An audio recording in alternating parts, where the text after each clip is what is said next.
The process of independence has never been easy for the Philippines. We've had several eras and many historical figures like Andres Bonifacio and Antonio Luna who tried to fight for the country's independence, and in the end, the country's independence was only declared in 1946 with the assistance of the United States of America.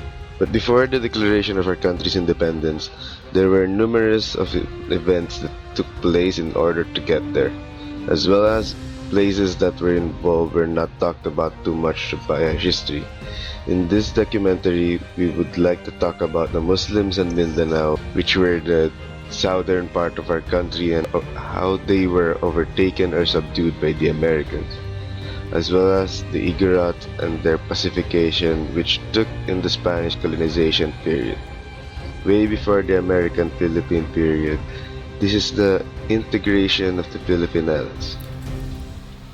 Before the Americans overtook Mindanao and the Muslims, the Philippine-American War has just ended with Miguel Marbar, one of the last general to ever surrender to the Americans. The Americans made it clear that their main reason to invade Philippines was not to steal or exploit its resources, but is to civilize, modernize the country itself for it to be independent. So with that ideology, the American also wanted the rest of the Philippines, and not just Luzon, to be ready for its independence. One of their targets were the Muslims and Mindanaos. In particular, note that in this period, rather being called Muslims or other terms that we use today, the Muslim inhabitants that were living in the Philippines were called Moros, with the islands of Mindanao and the rest of the southern Philippines being called as Moroland.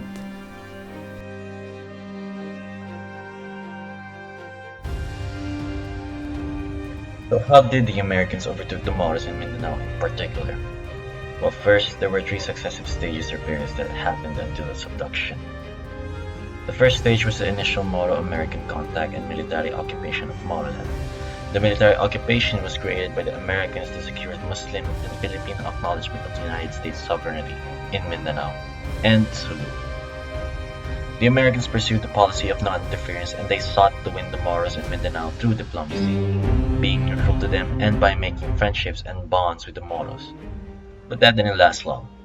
Approaching mid-year of 1902, the Moros have been speculating on the Americans' actions and their religions in their way of life.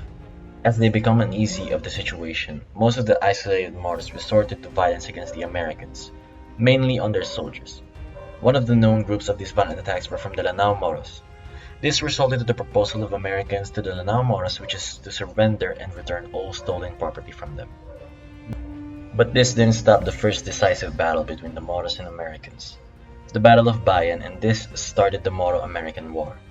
Note that the Moros didn't start this war for political reasons, rather for religious reasons, for they were not in fond of the Americans altering their traditional ways.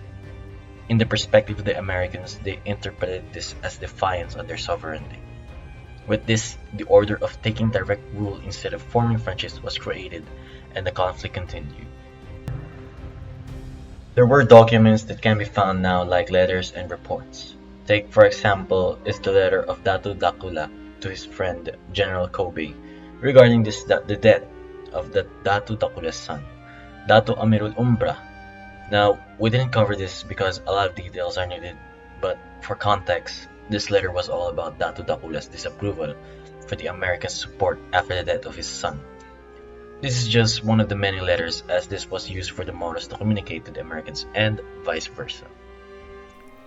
To support, these are few of the reply letters by the Americans to Datu Dakula and his statement, one from Major L. M. Brett and one from John Pershing.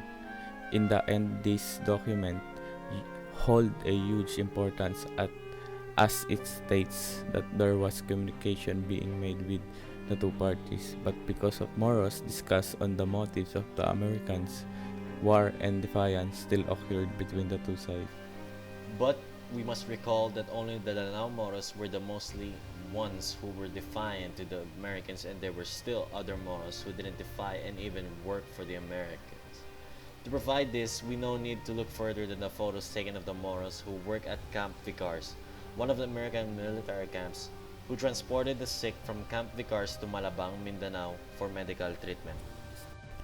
During this time, even in the tribes who were fighting against the Americans had conflicts or differences in terms of ideologies of the Americans' action, with an example of Datu Ali, the titled worst enemy of the United States in their whole reign in the Philippines, and his brother-in-law, Datu Piang, contacting and greeting Secretary Taft, which can be portrayed as a betrayed of one side, with a photo taken for being a primary source of the meeting and a letter document which proves the contact of Datu Piang and Secretary Taft.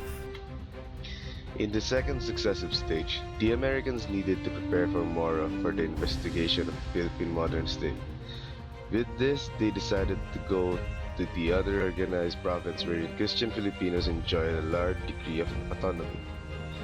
Taking the model from the Spanish politico-military district system, the Americans organized a Moro province which had more opportunities in order for the Americans to achieve their mandate. For example, slavery. One of the activities that they were most in denial of was illegal. Christian Filipinos were allowed to settle in, and many more. In the third successive stage, the Moro province was reorganized as the Department of Mindanao and Sulu. This preserved and carried what the Moro province had and moved it forward, accelerating the process of bringing Mindanao and Sulu into the general governmental framework of the Philippines. After this stage, the administrative control over Muslim affairs was rapidly transferred from Americans to either Muslims or the Christian Filipinos, as they were exercising to have little direct control to the Philippines and leading to the Christian Filipino to have responsibility. Leading up to this, it took the Americans more than 20 years or 2 decades to fully assimilate Mindanao and the Muslims without causing any more uprisings like what had happened to the now Moros. But with this, we would like to shift to another integration that happened, this time focusing on the north side of our country, the Ligorots of the North Luzon. Spaniards invaded Republic of the Philippines 350 years ago. It is also when the Igorot people of northern Luzon started fighting to pacify with them. Many foreign travelers witnessed the Igorot independence during Spanish monarchy in the Philippines, and it gave big shame to the Spaniards. After Governor Diego Salcedo traveled to Manila, he said that Igorots inhabiting the mountains bring big shame.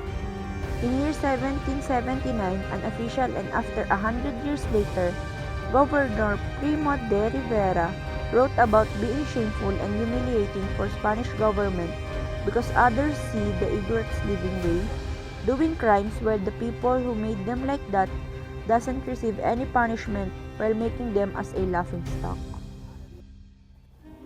Spaniards invaded Republic of the Philippines 350 years ago. It is also when the Igorot people of northern Luzon started fighting to pacify with them. Many foreign travelers witnessed the Igorot independence during Spanish monarchy in the Philippines, and it gave big shame to the Spaniards. After Governor Diego Salcedo traveled to Manila, he said that Igorots inhabiting the mountains bring big shame. In year 1779, an official, and after 100 years later, Governor Primo de Rivera wrote about being shameful and humiliating for Spanish government because others see the Igorots living way, doing crimes where the people who made them like that doesn't receive any punishment while making them as a laughingstock.